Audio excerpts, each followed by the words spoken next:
শুভেন্দু অধিকারীর মনোনয়নে বিশৃঙ্খলা, সেই ঘটনায় 38 জনকে তলব করল লালবাজার। আলিপুর এবং কালীঘাট থানায় করা এফআইআর এর ভিত্তিতে তলব করা হয়েছে এদেরকে। ঘটনার সিসিটিভি এবং ভিডিও ফুটেজ থেকে তলব করা হয়েছে 38 জনকে। শুভেন্দু অধিকারী যেদিন মনোনয়ন পেশ করেন, সেদিন মনোনয়ন পেশ করতে যাওয়ার সময় বিশৃঙ্খলা তৈরি হয় এবং সেই ঘটনায় এবার 38 জনকে তলব করেছে লালবাজার। আলিপুর এবং কালীঘাট থানায় এফআইআর এবং সেই এফআইআর এর ভিত্তিতে তলব করা হলো 38 জনকে। ঘটনার সিসিটিভি ফুটেজ এবং ভিডিও ফুটেজ দেখে চিহ্নিত করা হয় এবং সেই 38 জনকে তলব করা হয়েছে। ময়ূক ঠাকুর চক্রবর্তী রয়েছেন টেলিফোনে আমাদের সঙ্গে। ময়ূক, সিসিটিভি এবং ভিডিও ফুটেজ থেকে 38 জনকে তলব করা হয়েছে, কি খবর লালবাজার সূত্রে? দেখো, একদমই লালবাজার সূত্রে যেটা জানা যাচ্ছে যে সাবে বিল্ডিং এর সামনে যে অশান্তির পরিস্থিতি তৈরি হয়েছিল, শুভেন্দু অধিকারী ভবানীপুর বিধানসভা কেন্দ্রের বিজেপি প্রার্থী, তিনি দেশের স্বরাষ্ট্রমন্ত্রী অমিত শাহকে সঙ্গে নিয়ে সার্ভে বিল্ডিং এর সামনে যখন এসে পৌঁছেছিলেন, তখনই তৃণমূল কর্মী সমর্থকদের সঙ্গে একটা বচসার পরিস্থিতি তৈরি হয়েছিল। শুধু তাই নয়, এখানে মাইক বাজানো হচ্ছিল, যে মাইক বন্ধ করার জন্য পুলিশ বারবার করে রিকোয়েস্ট করেছিল, কিন্তু তৃণমূলের কর্মীরা বলেছিল সেই অনুমতিপত্র লাগবে, যে কোথায় লেখা আছে মাইক খুলে দিতে হবে, না হলে তারা মাইক খুলবে না। এই পরিস্থিতির পর এখানে একটা ধুন্ধুমার পরিস্থিতি তৈরি হয় এবং তারপর পুলিশ আধিকারিকরা 3টে এফআইআর করেন। এর মধ্যে 2টো পুলিশের সুমোটো এফআইআর এবং আরেকটা মডেল কোড অফ কন্ডাক্ট, সেটা ভাঙার জন্য নির্বাচন কমিশনের তরফ থেকে অভিযোগ জানানো হয়। আলিপুর এবং কালীঘাট এই 2টো থানাতে মোট 3টে এফআইআর হয়। লালবাজার সূত্রে খবর, এই 3টে এফআইআর এর প্রেক্ষিতে এখনো পর্যন্ত 38 জনকে পুলিশের তরফ থেকে তলব করা হয়েছে। কালীঘাট এবং আলিপুর এই 2টো থানা মিলিয়ে মোট 38 জনকে তলব করা হয়েছে। ভিডিও ফুটেজ এবং সিসিটিভি ফুটেজ দেখে এই 38 জনকে পুলিশ আধিকারিকরা আইডেন্টিফাই করেছে। তাদেরকে জিজ্ঞাসাবাদের জন্য হাজিরার জন্য নির্দেশ দেওয়া হয়েছে। তাদের জিজ্ঞাসাবাদ করে পুরো ঘটনার পেছনে ঠিক কিভাবে ঘটেছে সেটা পুলিশ আধিকারিকরা জানার চেষ্টা করবে।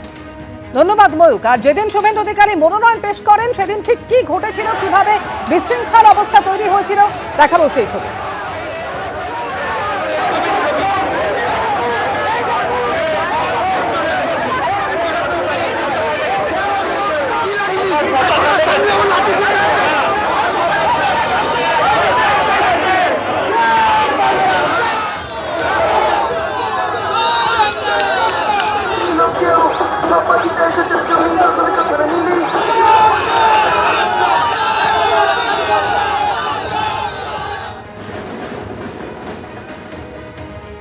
আসি পরের খবরে। ভোটের ছুটোছুটি থেকে অনেক দূরে বিজেপির প্রাক্তন রাজ্য সভাপতি তথাগত রায়।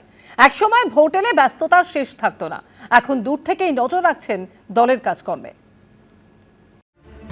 একটা সময় রাজ্য বিজেপির রাশ ছিল তার হাতে, ভোট এলে ব্যস্ততার শেষ থাকতো না। প্রার্থী বাছাই, প্রচার, ছুটোছুটি সব মিলিয়ে দম ফেলার ফুরসত থাকতো না। এখনো সামনেই হাই ভোল্টেজ বিধানসভা ভোট, কিন্তু সেই ব্যস্ততা থেকে অনেক দূরে বিজেপির প্রাক্তন রাজ্য সভাপতি তথাগত রায়। তবে দূর থেকেই নজর রাখছেন দলের কাজকর্মে।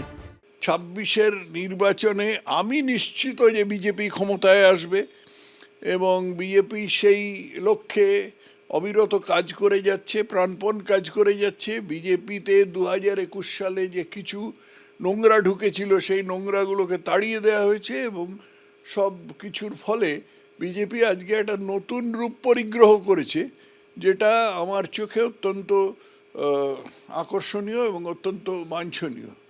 একবার কলকাতা উত্তর লোকসভা কেন্দ্র, আরেকবার কলকাতা দক্ষিণ থেকে ভোটে লড়েছেন। কোনোবারই জিততে পারেননি, তবে ক্ষুরোধার আক্রমণে তাকে হারানো আজও কঠিন। লালু যাদবেরও হচ্ছে বেশি নীতির পরায়ণতা আছে, কিন্তু মমতা বন্দ্যোপাধ্যায়ের কোনো নীতি নেই।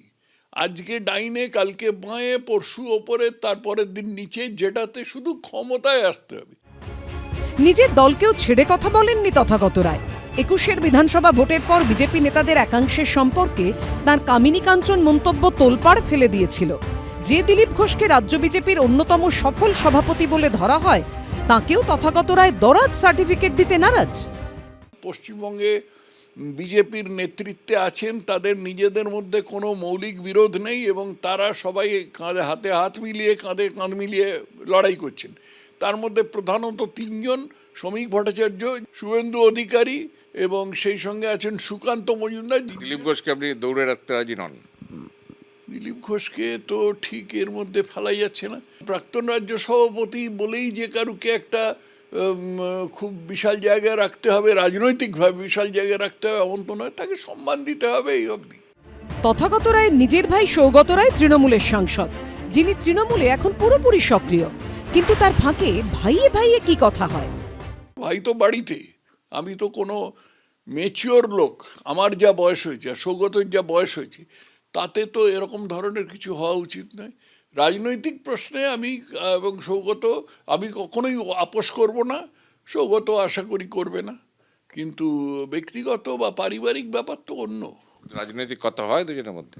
একদম হয় না, একটাও হয় না, একদম কথা হয় না। বাংলাদেশের ব্রাহ্মণবেড়িয়ায় পূর্বপুরুষের ভিটে, সেখানকার মাটি কৌটোয় ভরে রাখা ঘরের কোণে, ঘরের দেওয়ালে শেখ হাসিনার সঙ্গে বার্তালাপের মুহূর্ত ফ্রেমবন্দি। বিজেপি যখন বাংলাদেশি ইস্যুকে হাতিয়ার করে ভোটে নামছে, তখন এসবের মধ্যেই দিন কাটাচ্ছেন একদা ব্যস্ত তথাগত রায়। কৃষ্ণেন্দু অধিকারীর রিপোর্ট, এবিপি আনন্দ। এনআরএস হাসপাতালে সিসিইউতে ভেঙে পড়ল ছাদের চাঙড়। অল্পের জন্য রক্ষা পেলেন রোগীরা।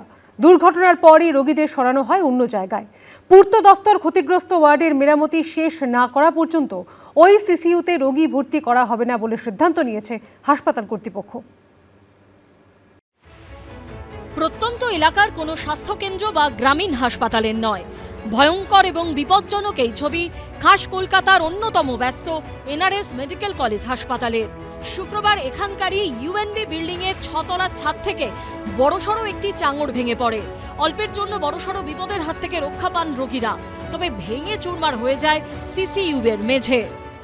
আরজিকর মেডিকেল কলেজ হাসপাতালে লিফট কাণ্ডের রেশ কাটতে না কাটতেই এনআরএস মেডিকেল কলেজ হাসপাতালে রোগী নিরাপত্তা নিয়ে বড়সড় প্রশ্ন উঠে গেল।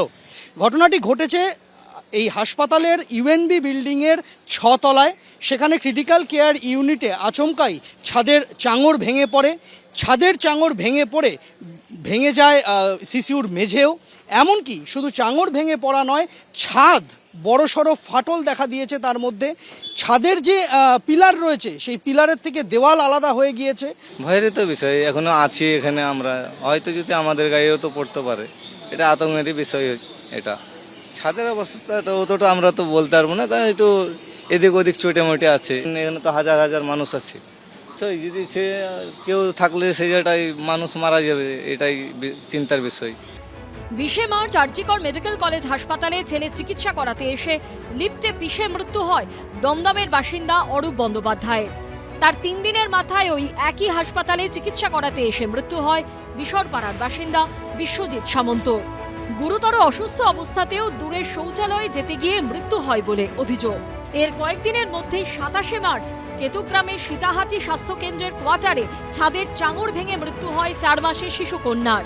সেই ঘটনার রেশ কাটতে না কাটতে এবার এনআরএস হাসপাতালের রোগী ভর্তি মেডিসিন বিভাগের সিসিইউতে ভেঙে পড়ল ছাদের চাঙড়।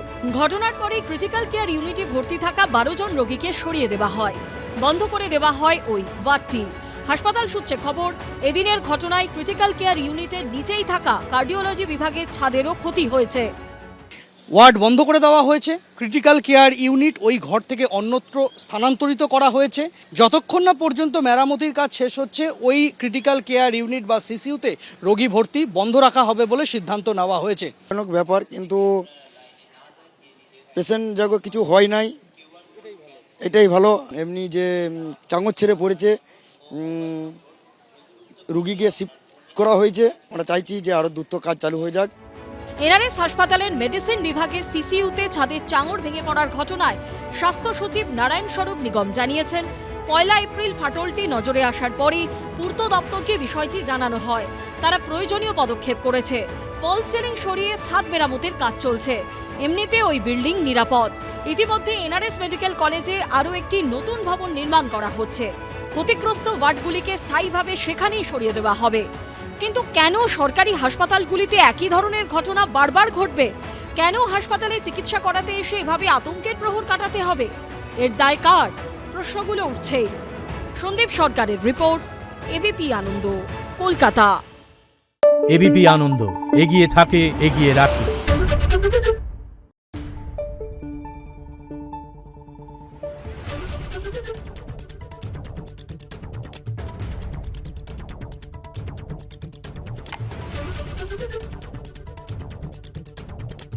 দেখুন